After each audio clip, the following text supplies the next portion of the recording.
السلام عليكم ورحمة الله وبركاته.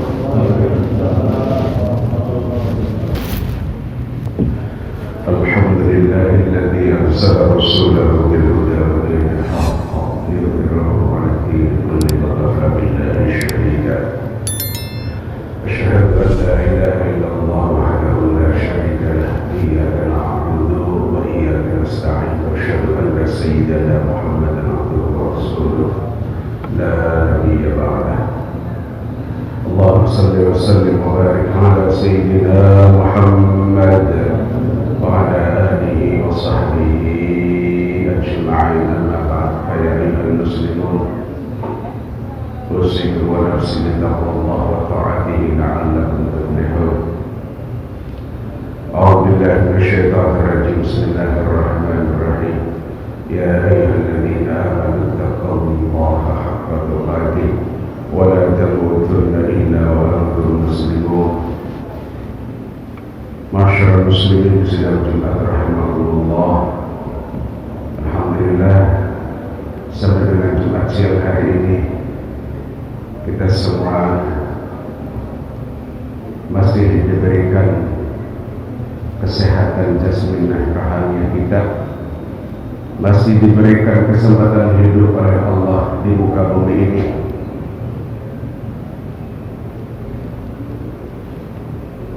Kesempatan hidup yang Allah titipkan kepada kita suatu saat nanti kelak di akhirat oleh Allah Subhanahu wa Ta'ala nanti akan dimintai pertanggungjawaban. Jadi sejak kita dihidupkan sampai kita diwafatkan oleh Allah Subhanahu wa Ta'ala. Masyarakat muslimin sedang Jumat rahimahumullah. Di atas mimbar yang khotib berwasiat marilah kita terus istiqamah bersungguh-sungguh berjuang. Kita tingkatkan prestasi kualitas keimanan dan ketakwaan kita kehadirat Allah Subhanahu wa Ta'ala. Takwa dalam arti menjalankan seluruh perintah-perintah Allah dan jauhi semua larangan-larangan Allah Subhanahu wa Ta'ala. Ma'asyiral muslimin sidang Jumat rahimahumullah. Judul khutbah pada kesempatan siang hari ini ada 6 hal atau ada 6 poin yang dapat menyebabkan rezeki kita jadi seret, jadi sulit, jadi susah, jadi mampet, dan bahkan bisa menyebabkan doa kita sulit terkabulkan oleh Allah Subhanahu wa Ta'ala. Mari kita simak yang pertama yang menyebabkan doa kita sulit terkabul dan rezeki kita jadi seret. Yang pertama, durhaka kepada kedua orang tua.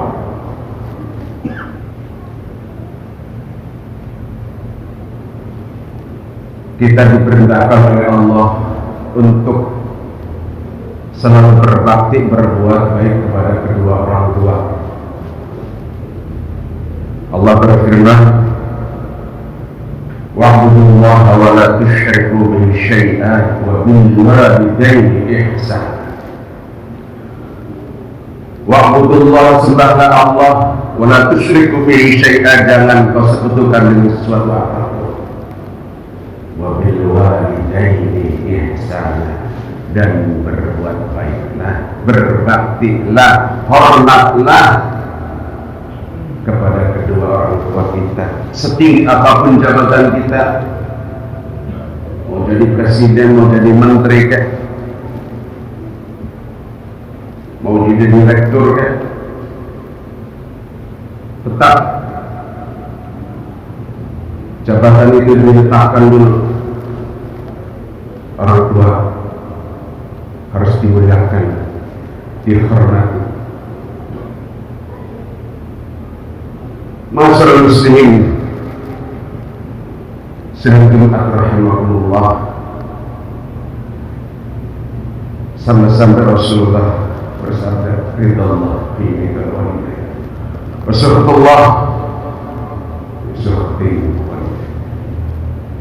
keridhaan Allah tergantung ridhonya kedua orang tua kita. Murkanya Allah pun tergantung murkanya kedua orang tua kita. Jadi jangan mentang-mentang jabatan kita tinggi kemudian tidak hormat lagi kepada kedua orang tua kita, dan berbakti lagi, tidak baik lagi, bahkan menjadi sombong kepada kedua orang tua kita. Itu yang pertama. Maka menyebabkan doa kita sulit dikabul. Mungkin rezeki kita jadi seret karena orang tua sudah mulai enggak baik, bahkan bahasa kasar mungkin bisa songong.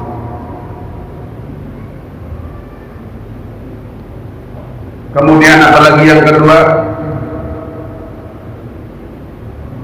zalim. Zalim boleh jadi zalim kepada diri kita sendiri, zalim kepada orang lain, zalim kepada perintah-perintah Allah. Zalim kepada orang lain bagaimana?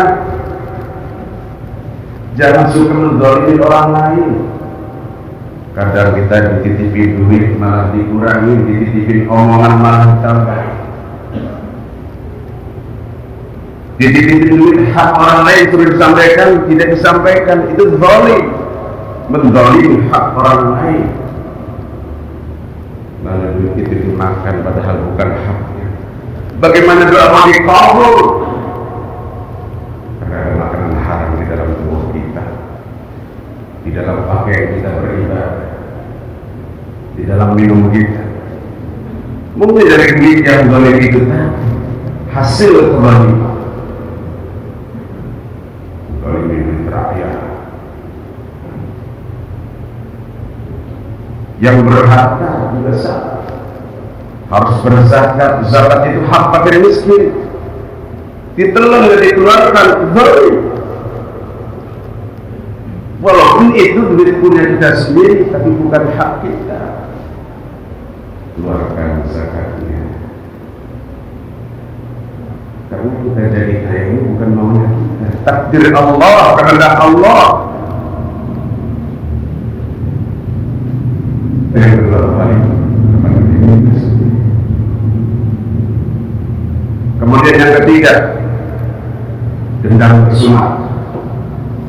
Dendam, Islam tidak pernah mengajarkan kepada kita. Nabi Muhammad Rasulullah SAW tidak pernah mengajarkan kepada umat Islam, kepada kita untuk menjadi pribadi yang dendam. Dendam kesumat, tujuh keturunan diwariskan ke anak kita. Islam mengajarkan kepada kita pemaaf. Karena kita manusia pasti suatu saat punya peluang untuk berbuat salah. Al-insan mahalul khata wa nisyan.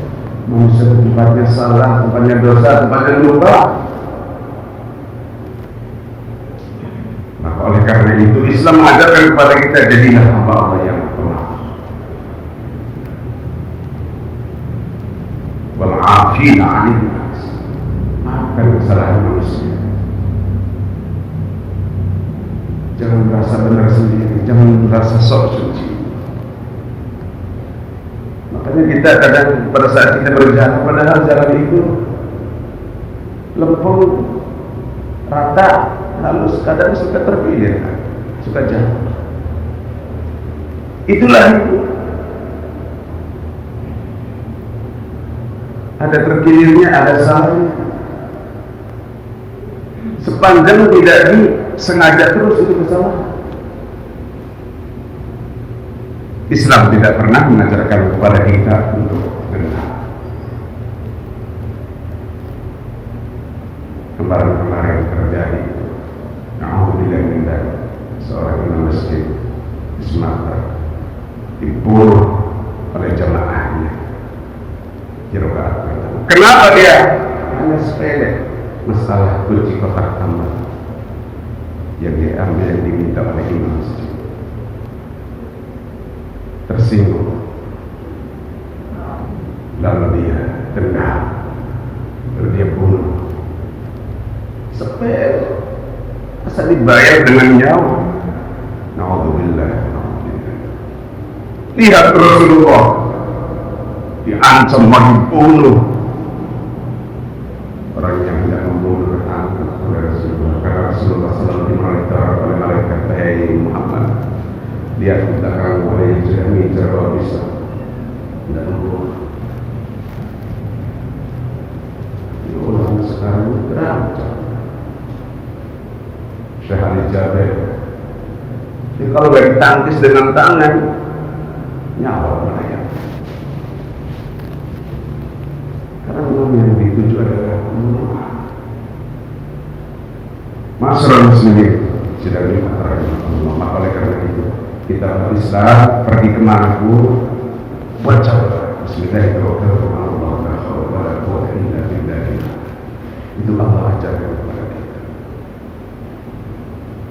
Lanjut. Jadi baru 3, masih ada 3 lagi. Yang keempat, ingkar janji. Kita sering ingkar janji manis, apalagi sebagai pejabat AAT, RT, RW, presiden, janji yang manis, itu naikkan janjinya. Karena janji itu adalah hutang kalau waktu dain. Tidak wajar kalau rakyat menagih.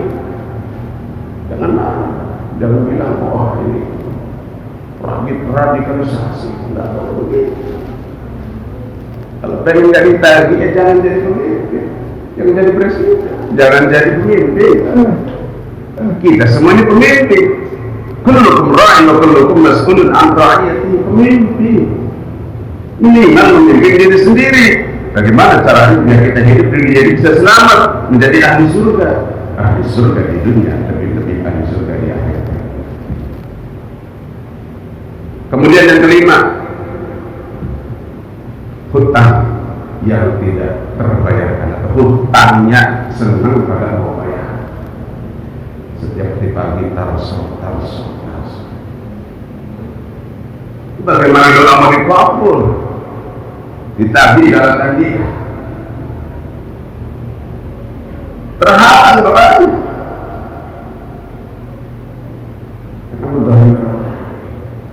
Orang lain sudah bantu, masih ditagih kalau tadi. Dan yang terakhir, suka memutuskan tali silaturahim. Allah kagak senang. Kakak beradik berantem.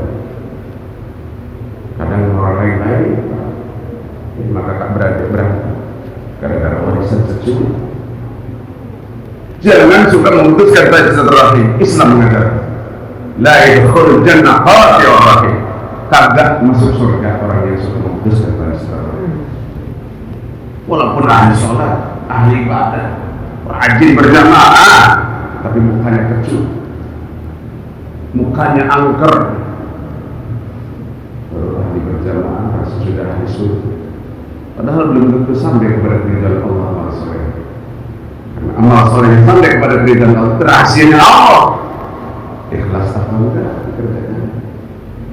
Kalau sedekahnya diterima, ikhlas apa enggak? Baca Quran bagaimana bacanya, benar apa enggak, tajwidnya, idghamnya, ikhfanya, iqlabnya. Ikhlas karena Allah. Semuanya diproses. Masyaallah muslimin jemaah yang Allah, saya kira itu saja 6 poin yang bisa saya sampaikan. Mudah-mudahan berkah dan bermanfaat. Mudah-mudahan kita selalu diberikan kekuatan dari batin untuk melaksanakan seluruh perintah Allah Subhanahu wa Ta'ala dan menjauhi semua larangan Allah Subhanahu wa Ta'ala, sehingga kita di hadapan Allah mendapatkan ridhonya Allah Subhanahu wa Ta'ala. Nanti pada saat kita dicabut ruhnya oleh Allah dalam keadaan wafat, husnul khatimah. Amin ya Allah ya rabbal alamin. A'udzu billahi rajim. Bismillahirrahmanirrahim. Wal 'asri innal insana lafi khusr illal ladzina amanu wa 'amilus shalihat wa tawassaw bil haqq wa tawassaw bis sabr. Barakallahu li wa lakum fil Qur'anil 'azim wa nafa'ana iyyakum min al-ayati wa dhikril hakim. Wa taqabbal minni wa minkum tilawatahu innahu huwal ghafurur rahim.